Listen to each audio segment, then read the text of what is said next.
ان کو جو مینڈیٹ دیا گیا تھا اس کے مطابق انہوں نے کام کیا، اس کے مطابق انہوں نے دھرنا ختم کرنے کی پوری کوشش کی اور اس میں وہ کامیاب ہوئے۔ یہ کمیشن کی رپورٹ میں کہا گیا ہے۔ کمیشن کس نے بنایا تھا؟ حکومت کی طرف سے وہ کمیشن بنایا گیا تھا، اور اس کی رپورٹ جو سامنے آئی، رپورٹ کس نے بنوائی؟ رپورٹ بنانے والوں نے بنائی اور بنوانے والوں نے بنوائی۔ ان کو اندازہ ہی نہیں تھا کہ جو کمیشن بنا رہے ہیں اس کی کیا رپورٹ آ جائے گی۔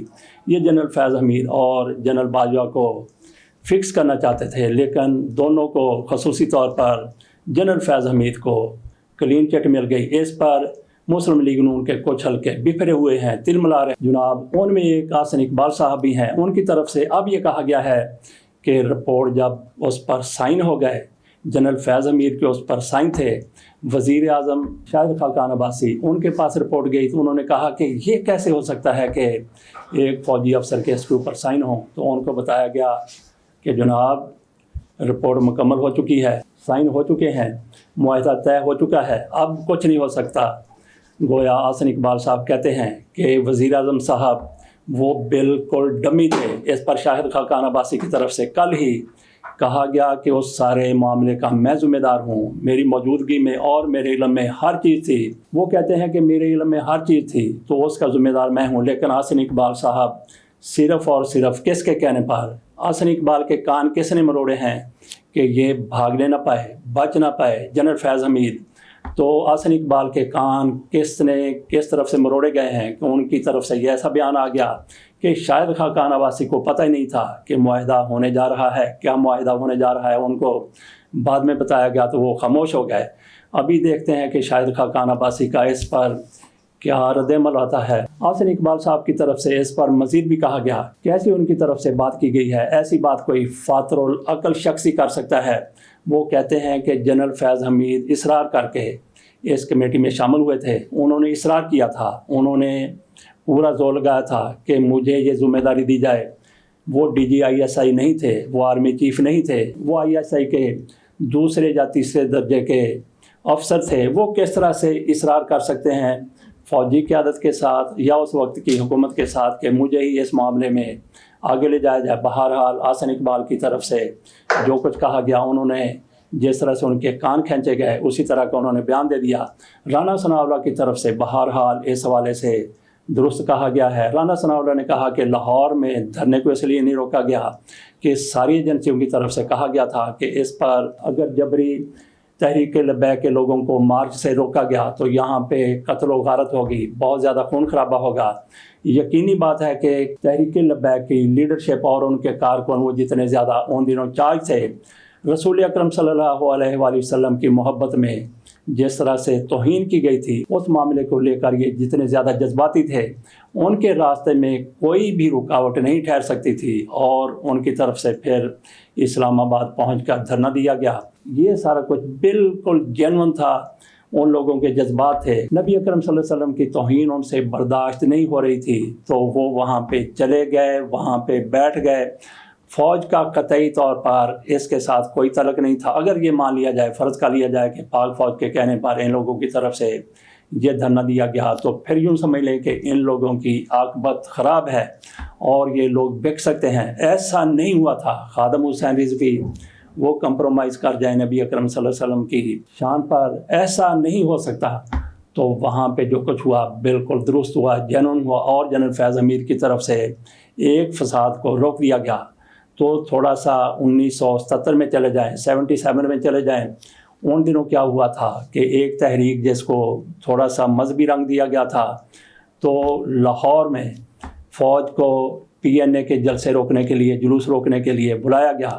فوج کی طرف سے گولی چلانے سے انکار کر دیا گیا، تو ایک بریگیڈیئر کو، دیگر افسروں کو بھی اپنے عہدوں سے ہٹا دیا گیا۔ وہاں بھی یہی معاملہ ہونا تھا۔ اگر گولی چلانے کے لیے کہا جاتا تو کیا پاک فوج سویلین پر گولی چلا دیتی؟